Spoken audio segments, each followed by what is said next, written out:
We have the right to self-government, to self-determination of land. And the people that are here are going to go back and continue the struggle. This is not an end, it's only a beginning.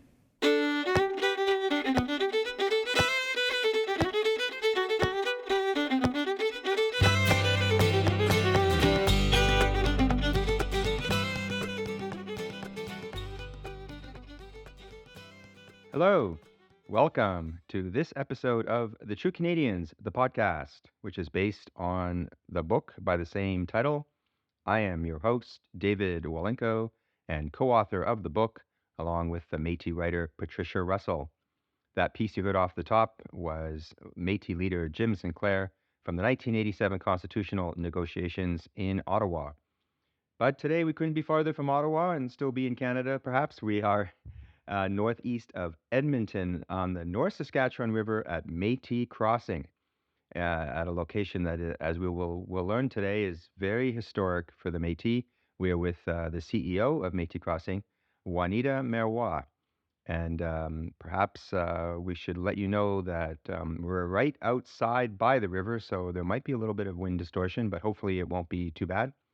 Juanita, perhaps we could start with you sharing some of the history here with us and how this amazing place came about. I'd love to. So Métis Crossing has actually been a dream of the nation for decades. Our past leadership dreamed and spoke of having a place to share and to celebrate who we are as a nation of people. There are pieces of the Métis history that are commemorated at a National Historic Site like Batoche and a battle at Batoche, and elements of our history like our contributions to the fur trade at places like Fort Edmonton Park and Fort Calgary. But nowhere in the country of Canada have the Métis people really had an opportunity to share and to celebrate who we are as a nation of people. So our past leadership started to speak of that. And in 1999, they went ahead and they undertook a study that they called the Métis Millennium Voyage. And it was undertaken by the nation itself with consultants. And they went throughout the province of Alberta looking for sites of historic significance to who the Métis people are. And they identified 63 throughout the province. But then they reevaluated them based on their capacity to become a tourism destination. When we landed here at Victoria's settlement, it was because the land is very historic. So we're right along the North Saskatchewan River. So that's the original highway. We're also, our front is facing the Victoria Trail, which would have been the original road that connected Fort Carleton to Fort Edmonton in the 1800s. So it's a very historic area, and we have archaeological dig sites that go back 6,000 years, showing that this is really where the First Nations from the north and the south would come together to trade. Because they were already there, the Hudson's Bay Company, when they came down the river, said, well, this makes a lot of sense. Okay. They're already there. So they created Fort Victoria, which was the trading fort in the area. And then they went back to the Red River Colony and invited Métis people to come and to assist them in the fur trade, but also to settle the area. So the first people to build a house here, the first people to plant a garden, to raise a crop, would have been the Métis people in the early 1800s, early to mid 1800s. So this land is very historically significant to us, which was the first part. But then we had Fort Victoria, which is now a provincial historic site just down the road from us. And we exist within the Victoria District National Historic Site. So in tourism world, that's clustering. There are a number of different attractions there. But then we were only an hour and a half away from Edmonton, which was a little over 1 million person market, as well as the access to the Edmonton International Airport, which gave us access to people from around the world. So we located the place here, thinking that this was going to be the ideal place, not only to share and to celebrate our story for our own Métis people, but also to invite people from around the world to come and join us as well. So the acquisition of this very historic location, as you've laid out, was a challenge and a great achievement in itself. Would you like to talk a little bit about how, having identified this location out of all those ones you mentioned, you were able to bring this about? It was quite a feat for the Métis Nation in Alberta at that time. So I went through the conversation about the Métis Millennium Voyage and the historic significance of this place. But it took us a long time to still actually acquire it. Former President Larry DeMille went out to the site where Métis Crossing now sits with the later president, who was our finance director at the time, Audrey Putra, and Ron Harrison, and they stood overlooking the North Saskatchewan River and decided that this was the place where they wanted to build a place to share and celebrate the Métis story with all people. But the nation at that time had no financial capacity to make that happen, though they very much knew that they wanted to. And shortly after that, the owner of the property, Mr. Schaefer, Richard Schaefer, had a minor heart attack. And his wife came back to President DeMille and said, we are in a position where we need to sell this place. How can we work with you to make this happen? We know that we want it to go back into Métis hands, but we also need to get the revenue from selling it to survive into the future. So our finance director and later president, Audrey Putra, and the current president worked with the Royal Bank of Canada to say, this is what we know we need to do. We have a plan to make it into something amazing, but we need help. And at that time, the RBC agreed to purchase the land. And they did purchase it and hold it for the Métis Nation of Alberta for 6 months. Well, the team within the Métis Nation went about trying to raise funds through the government of Alberta, but also their main contact was an entrepreneur, a Métis entrepreneur, Herb Belcourt. And he and his partners were wrapping up their business operations and creating a foundation. And the foundation's purpose was to support educational projects throughout the province of Alberta. So Audrey and Herb spent a lot of time convincing the partners, George Brasso and Orville Belcourt, to contribute the original $620,000, which allowed the Métis Nation to pay back the RBC and to take ownership of this land base and start the amazing place that we now know as Métis Crossing. I mean, that was a long time ago. I mean, you were here, you were alive, but you weren't actively. What brought you, if you don't mind sharing with us on a personal note, what brought you back to? You had been involved with the Métis Nation, I think, and you came back. Is that correct? Well, actually, it's kind of an interesting story. So I finished a master's degree in 2002. And my master's degree was in responsible cultural tourism. And I actually did my research in northern Thailand, of all places. And I lived with hill tribes in northern Thailand. And when I came back, I started working for a consultant. And I worked for this consultant for, actually, I need to back up one sec. When I came back from that, I was working in a number of different places, but I was recruited by the Department of Rural Economy at the University of Alberta.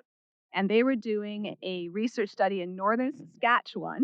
And in northern Saskatchewan, they were trying to look at non-timber resource values of the forest. So they were looking at hunting and trapping and gathering. And they had sent a number of field workers up there. And they were able to talk to non-Indigenous residents of the northern Alberta or northern Saskatchewan, but they weren't able to talk to the Indigenous residents. So my master's degree supervisor, because I'd been in northern Thailand, said, well, can you try this? And I said, sure, I love living and learning about different people. So I went up into northern Saskatchewan and I was living, Métis or Meadow Lake would have been the furthest south community I worked in, but north from there. And I worked in Cree, Dene, and Métis communities. And actually, prior to that, I had known I was Métis, but never actually identified with the community. We would participate in events, but more as observers than participants. Yeah. So I spent a year up there and I learned about hunting and I learned about trapping. And when I came back, I marched myself right into the Métis Nation head office and showed my genealogy and got my citizenship to the nation and started working for a consultant. And this consultant focused on Indigenous tourism and was the first consultant to put together a feasibility study for Métis Crossing. So they had been retained by the nation to do that work. And I started working on that as part of a consultancy team, putting together the first feasibility study for Métis Crossing. And then at what point did you move out here? Or so in 2003, that's what I was doing. And then in 2004, the board of directors said, okay, enough consulting and planning. We'd like to hire you to start doing stuff. So then from 2004 to 2006, I oversaw basically the restoration of the historic buildings. So the barn, the Cromarty House, the Sinclair House, adding some pretty basic visitor services like parking lots and toilets and things like that, some trails, the stage, the Homer Putra stage down below. So we put all of that stuff in and we celebrated our centennial opening with Alberta and Saskatchewan. So when we did the centennial opening, we actually had wagons leave from Manitoba and traveled all the way across Manitoba, Saskatchewan into Alberta and met us here at Métis Crossing. At the same time, we had voyageur canoes leaving from Edmonton. And so we had everyone come together at Métis Crossing for the very first celebration here. That's fantastic. I want to talk in more detail with you about all the amazing attributes here and the amenities. But a lot of people who be listening to this may not know of the history that you touched on at the beginning. When it comes to Victoria settlement and aspects economically, like the York boats and the Red River carts, explain to people why a place like that and your connection here being in proximity to Victoria settlement, why is that so significant? I mean, people don't appreciate, I think, a lot of how much contribution the Métis made historically, economically, and how important this area was. You touched on it a bit, but if you could elaborate a bit more on that aspect, like, I think they took in the fur trade, they went all the way to Montreal. Was that not the case? And then it got exported to Europe for people to have fur hats and so on. Absolutely. And I think that's such an important part of why we're here and what we do. And I think the Métis people are children of the fur trade. So if the fur trade did not exist, Métis people would not exist. And I think that that's kind of a misunderstood element of our Indigenous nationhood, is that we do not claim to be here from time immemorial, like our First Nations ancestors, but we do claim to be a nation of people on this land before Canada was. So as the fur trade came up, I mentioned the North Saskatchewan was the first highway.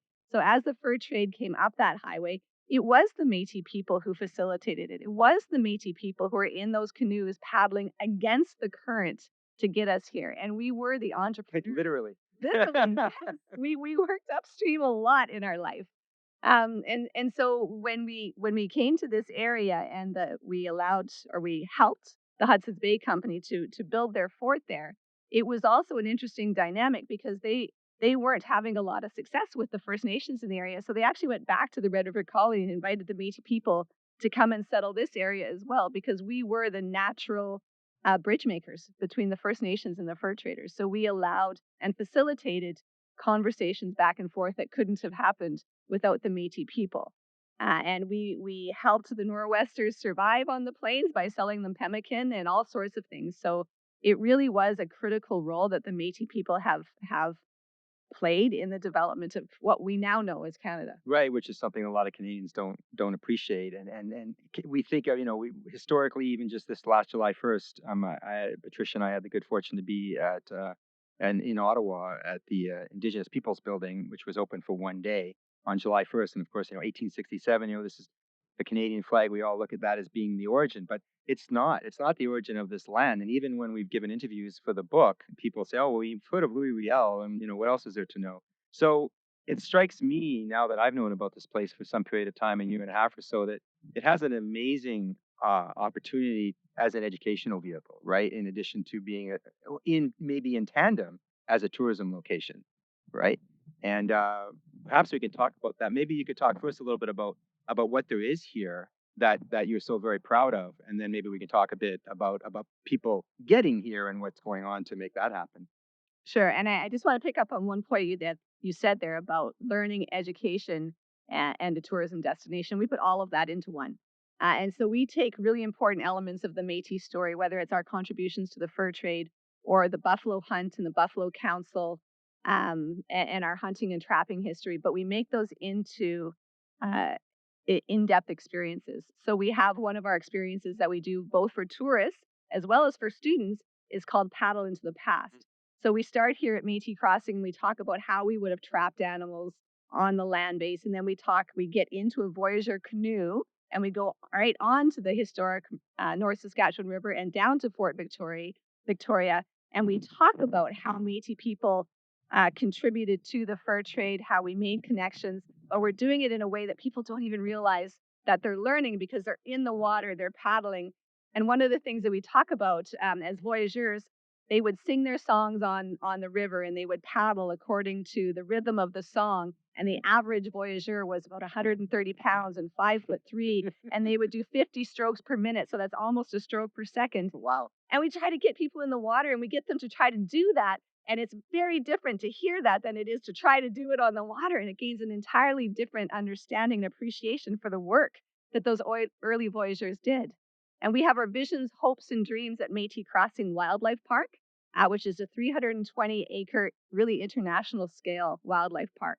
And we take you in up close and personal we have a herd of plains bison, wood bison, elk, Percheron horses, and then very rare white buffalo as well.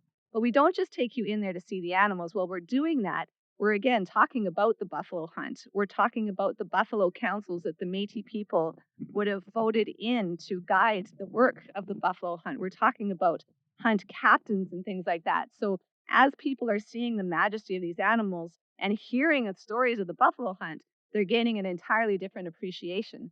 So when you are, again, buffalo hunt is very interesting. They were on the prairies and you've seen paintings, but when you're actually physically driving through these 2,000-pound animals, you gain an entirely different appreciation for what it would have been like to be riding across the plains bareback with a rifle in your hand at 30 kilometers an hour, shooting these animals down in herds of 2,000. So it really gives you a different appreciation and a deeper understanding of the skill and the organization that the Métis people would have had to have to do this on the prairies. Well, maybe we should touch on that because that's been a fairly recent addition to this decades-old story is the buffalo. Mm-hmm. I know that's one area that's very close to your heart, and you've talked about it a lot. How did that come about? I mean, how could you even make that happen?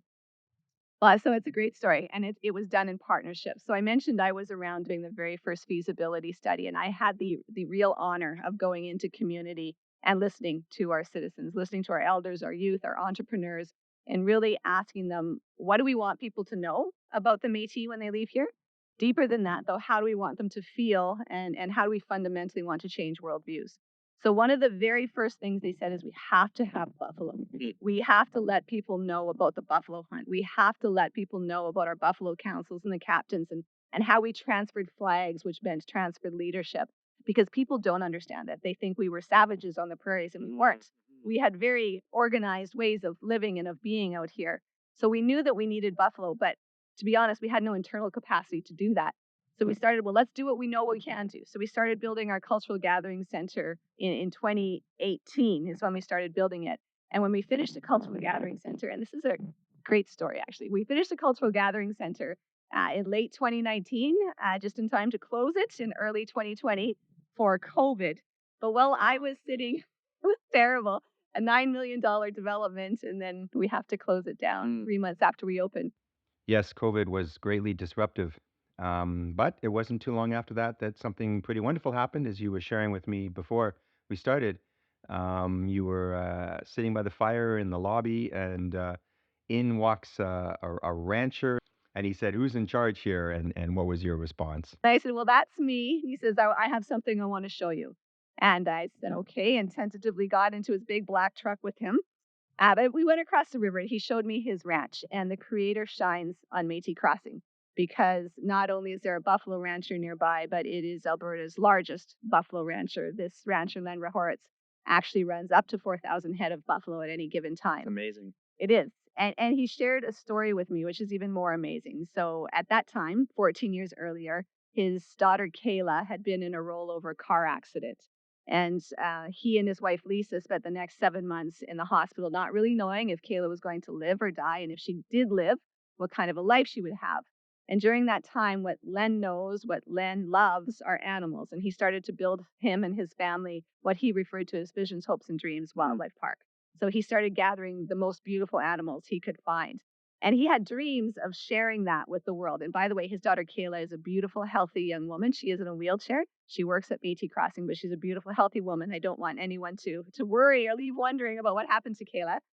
But during that time, Len did build this, and he wanted to share it with the world. But he knows animals. He doesn't know people. So when he saw Métis Crossing coming up across the river, like 5 miles from his home, he said, I think we can do something together. Because we know people, we understand visitor experiences, visitor services, marketing to the public, POS systems and online booking platforms and all of those sorts of things.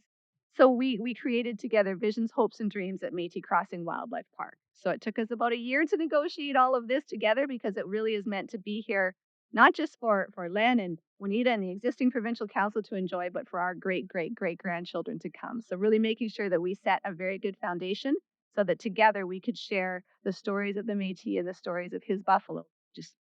He just walked in there. Sorry. Oh gosh. Okay. Well, at that point, we'll take a very short break. We're here with Juanita, and we'll catch you back on the other side.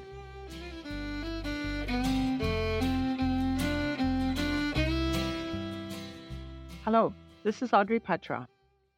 Métis Crossing is a dream come true. For many, many years, people talked about having a place of our own, a place to tell our unique, important story, and that has become Métis Crossing. When I think about the times we visited Métis Crossing, when we knew that was one of the traditional sites where our ancestors came down the river and stopped at that site and camped at that site, we wondered how we would ever be able to create a tourist destination. A tourist destination was important, but it was also important for our own people to have a place of our own, to tell our story, not have someone else try to tell our story. And that is a dream that has come true. Today, we have Métis Crossing that has a beautiful gathering center where we have weddings, funerals, all kinds of events. We have a 40-room lodge where people can stay. We also have a wildlife park for tourists to visit. There's all kinds of Métis programs going on there, from beading to cross-country skiing to horse rides, all types of things that we did as young Métis people in our lands. So Métis Crossing has really become a dream, but more than our dream, it's become a tourist destination. And part of that is because of the partnerships that we've created with other tourism operators around our province. And we've gotten national and international recognition. Everything that is done there is being done based on our traditions, our culture, our music. And for me, this is something that our people have wanted for a long time, to be able to better promote who we are. So maybe Canadians would understand the importance of who we are as one of the Indigenous people in this country.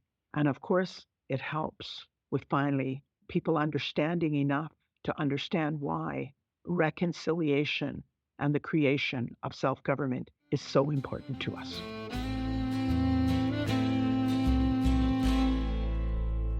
Back with Juanita Marois at the Métis Crossing. She's the CEO here.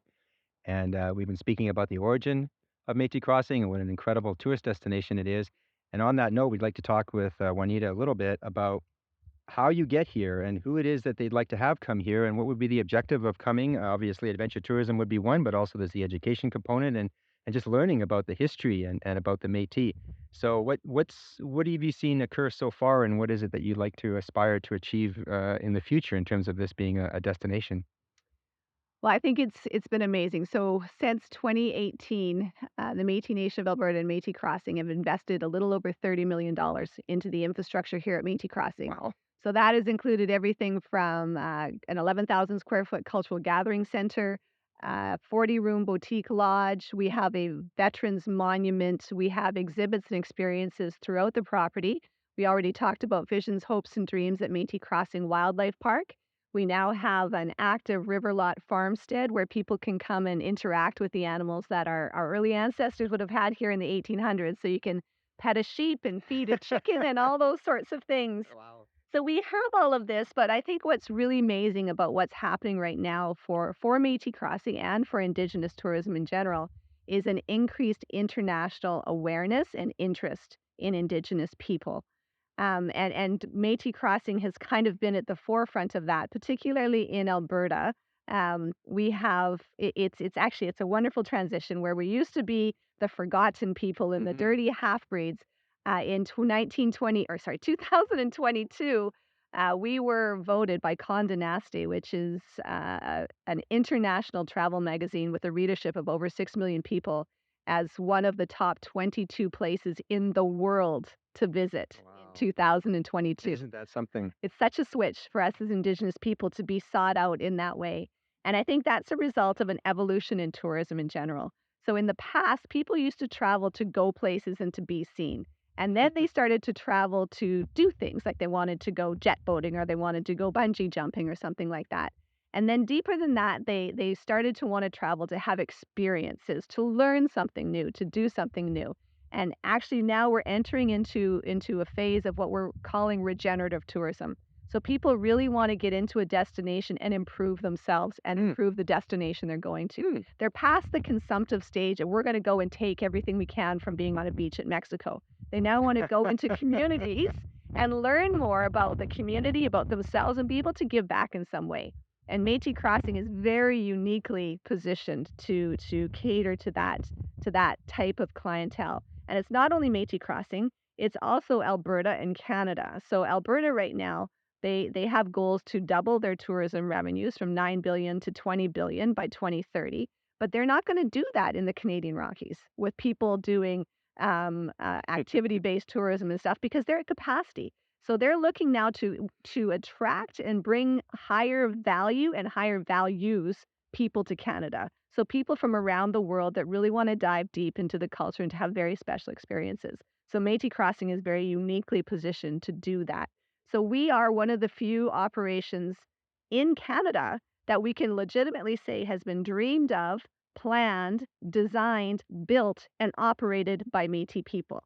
So every dollar that every consumer, every visitor, whether they're local or international, spends at Métis Crossing is reinvested back into our business and into our community. Oh, that's great. It is. So when travelers come, they get to see, this is going to sound funny, but actual Métis people. And we get them past the stereotypes that they think they understand and know from what they see and hear in the media. And we have our gathering center in our lodge was designed by a Métis architect. The buildings were built by a general contractor that was over 50% Métis owned. We helped establish young Métis electrical contractors, and the framing contractor in the gathering center was a Métis family, Big Ray Dume Framing. And there is Big Ray, 73 and legitimately 6'9". He's a huge man. And he had his son and his grandson working on the project as well. So we have generations of Métis people invested in the design, the construction, and the operation of Métis Crossing, which makes it very special because when people come from Germany, and particularly since the Truth and Reconciliation Commission, and particularly in Canada, since the uncovering of all of the unmarked graves of the children that were in residential schools, they were fed a lot of information. People received it off of the media, but never did they get a chance to engage in conversation.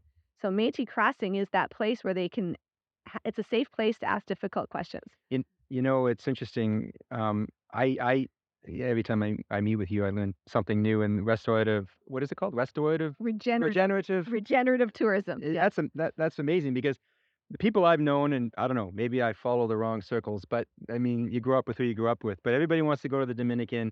They go out to the lake, they water ski, they sail, I sail.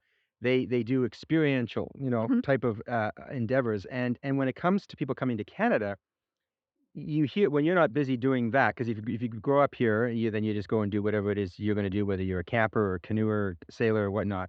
But then, because of coming to Métis Crossing, I started to think to myself, well, what do people come to Canada for? And I started to realize, the answers are not super complimentary either of the travelers or the hosts. You can go to Banff and you can go to Whistler to ski. If you go to Prince Edward Island and look at Anna Green Gables' house, well, that takes about 10 minutes. I've done that. So talk to us a bit about getting here, because I can say to people, well, it's north of Edmonton, but like how would Canadians and how would international travelers, and I believe you've got contacts where you're trying to sort of get the word out about how people would get to Edmonton, I'm guessing first, and then get up here. Like and in the wintertime too. Like how's that all shaping up, and what's your dream for that in the future? That's the fun part. One of the fun parts of what we do. And so I get to work very closely with some amazing travel trade partners. So I work with Explore Edmonton. Okay. I work with Travel Alberta. I actually now sit on the board for Travel Alberta and with Destination Canada. Brilliant. Get behind the puppeteer and be one of the ones pulling the strings. Absolutely. And not only them, we have, just as Métis Crossing was starting to gain recognition in 2020, there's a new organization called Indigenous Tourism Alberta, and prior to that, the Indigenous Tourism Association of Canada were created. And those two organizations are comprised of Indigenous tourism operators with a mandate to help support the development of tourism as well as the marketing of Indigenous tourism, because the actual consumer demand for Indigenous tourism right now far outweighs the supply of quality Indigenous tourism products. So We're working on both ends of the spectrum to improve supply as well as the market. And Indigenous tourism is growing faster than any other segment of tourism right now in Canada. But the beautiful part is with these organizations, they help us watch trends and things like that. So we are an hour and a half outside of Edmonton. So we knew that we couldn't just be a cultural center that people would go and spend 2 or 3 hours at, because we're an hour and a half outside of Edmonton and then an hour and a half to drive back. Is it really worthwhile? So we had to create a scale of destination, or a scale of attraction that would become a destination. Right. So we're now a scale that people want to spend 2 or 3 days here. And so we're working with creative people to create the journey as much a part of the experience as actually being here at Métis Crossing. Okay. So we're doing it so that you can drive. There's a fly and drive. We're working with international tourism operators where we have them pick up RVs, so recreational vehicles, motorhomes, at the Edmonton International Airport as they arrive. We're building out packages so you can actually canoe in a voyageur canoe from Edmonton to get to Métis Crossing. And even beyond that, you talked about international people arriving into Edmonton. The most people do that by plane. And Right. we're learning to pick them up there and bring them here by helicopter. So it's a 25-minute sightseeing journey. The other group we're working with are those that want to come. Wow. Isn't that great? And then the other group that we're working with is coming by train. So they get on the train in Toronto or Vancouver and they're going all the way across Canada. And we can legitimately say to Via Rail, we have a group we want to pick up, and they'll stop in Vegreville for us, and we'll pick them up literally off the beaten track and bring them up to Métis Crossing and have them come up here for experiences. So we're really working to put together all of these different kinds of opportunities so that the travel to get to Métis Crossing is part of the experience. That's just fantastic, because I'm guessing that for tour guides and travel agents abroad, when they're telling people putting a package together, probably how long is it going to take me to get to this place and how am I going to get there is probably a big part of the equation, right? Absolutely. Yeah. So you mentioned the pods, and I mean, for people to come here, of course, one thing they have to do at some point is presumably sleep for a little while. So what would be a way to describe these pods that you've mentioned, and also the lodge, so that we can see from where we're sitting here? How would what would that experience be like, and can you describe what people would be able to expect when they come and stay there? Sure. So I'll back up, and just in terms of Métis Crossing in general, everything we do is a way to engage with our culture. So we talked about that with our paddle into the past. But we talk about our relationship. There's a Cree word with Kotowin, which is kinship, and we're all related. So we try to talk about that in terms of all the experiences that we do, and it's a way that the Métis people interact with the land that we stand on, with the water that we arrived on, as well as the skies. So we have our walking tours, we have our tours in the wildlife park, and then our tours on the water. But the sky was kind of a missing element. And we have lots of stories of the sky and how Métis people would have used the sky to tell us when the seasons are changing. When do we plant our crops? When do we go hunting? When do we know there's a storm coming? And we would tell stories of the aurora borealis, and our elders would tell the children in camp that if they strayed too far from camp, the aurora would come down and grab them and sneak them up there. And we look at our skies as being our ancestors as well. So our sky watching domes were a very unique way to address that. And then we're building partnerships both with the TELUS World of Science as well as the Athabasca Geospatial Observatory. Wow. Yeah, it's a mouthful. Not only that, the Canadian Research Chair with the Aurora Borealis is a professor there. So we're combining stories of Indigenous histories and storytelling with Western knowledge, and we're really sharing the stories of the aurora through how we're building these experiences. That is fantastic. That's just great. And you have running water in the wintertime, presumably. We do. The reason I ask is because I flew into Calgary, and my brother wanted to go to a youth hostel somewhere north of Banff for Christmas before he and his fiancée that he met in Banff decamped for Australia for the rest of their lives, which is what they did. So I picked up a bunch of water at the airport in Calgary, and he said, "Well, they've got water," and I said, "Well, we'll find out." And we got there, and the pipes were frozen. Yeah. And I said, "Okay, I guess I can start selling this water at $20 a." Yeah, absolutely. The bottle. basics of life, hey? Because I guess for a lot of people nowadays, depending where they're coming from, they talk about this idea of adventure tourism and the idea of roughing it, but others don't want to have quite that rough an experience. So you need to sort of be able to balance both kinds of clientele here, I guess. Yeah, right? we sure do. Have you mentioned you've got the RV? People can come here with RVs as well, but they're situated just a little bit farther that way. Is that right? To the west of us, yes. Yeah, but they can hook up there, and they can. Yep. And they can actually rent them from the airport. Is that right? You can. Yeah, Yes, isn't that something? absolutely. Yeah. Okay. One other thing, because we're almost finished today, and you've been so patient with your time. But the solar aspect of, I think there's a solar project that Métis Crossing has been involved in that's coming to fruition. And I was wondering if you might touch on that just a little bit, because that's another interesting sort of economic aspect of what this location is all about. It is. And we have 4 goals at Métis Crossing. The first is to share and celebrate our story with all people. The second is to be a gathering place. The third is to achieve financial sustainability. And the fourth I also mentioned, which is minimizing capital debt. And so the solar field actually contributes to that goal for us, but in a very important other way as well. So in partnership with the Métis Nation of Alberta, that has a climate leadership action plan that, like Métis Crossing in 1999, we went throughout the province and we looked for sites of historic significance.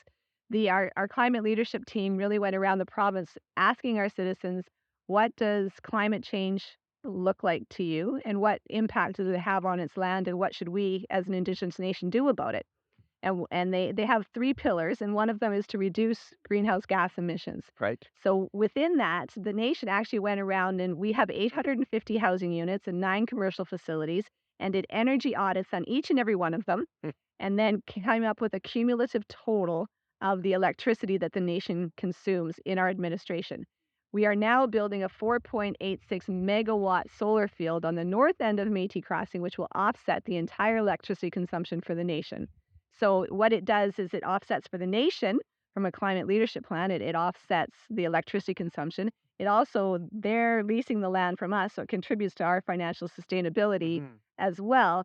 And beyond that as well, I talked about regenerative tourism. Well, we want to be a regenerative destination in every aspect. So we want our culture, our own Métis people, to be regenerated because of Métis Crossing. So I talked about the sharing of our traditions and our cultures between youth and elders. We want our visitors to be regenerated. We want them to be better because they have come to Métis Crossing, as well as our land. So over-tourism is a real problem in many places of the world, where you have more tourists come and they damage the land and they damage the environment and the people there.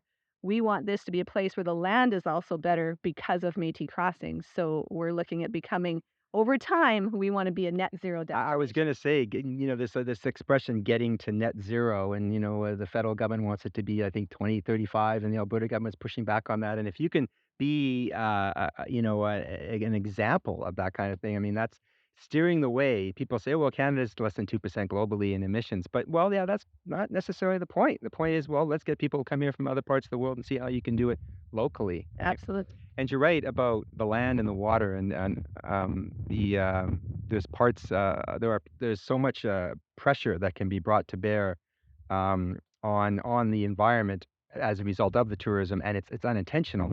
My last question for you, and I'll let you go, is just sort of a broad one. What do you feel, in all of your experience with the Métis in Alberta and your association with the Métis Nation of Alberta and so on, and this place, what is your takeaway, or for those who are listening, what's the grand sort of takeaway of what has been achieved here, and what's going to be achieved going forward for the Métis people and for Canada, for us as a nation, especially in view of truth and reconciliation, as you mentioned earlier, and the idea of reconciliation, and the progress in putting that into place, making that a real thing instead of something that people, maybe honor one day a year going forward.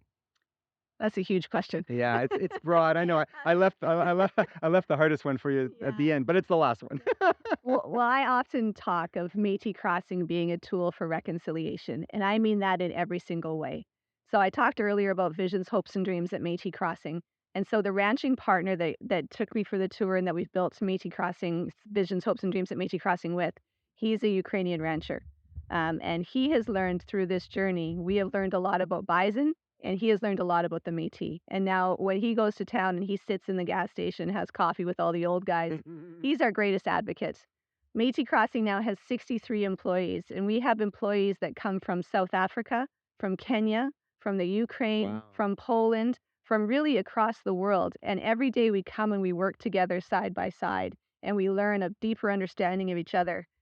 Métis Crossing exists in Smoky Lake County, and based on the investment of Métis Crossing, the region has developed a Smoky Lake tourism strategy with Métis Crossing as the anchor. So our municipalities have actually taken a step back and said, this industry, this tourism industry is yours. you take it and you take us with you.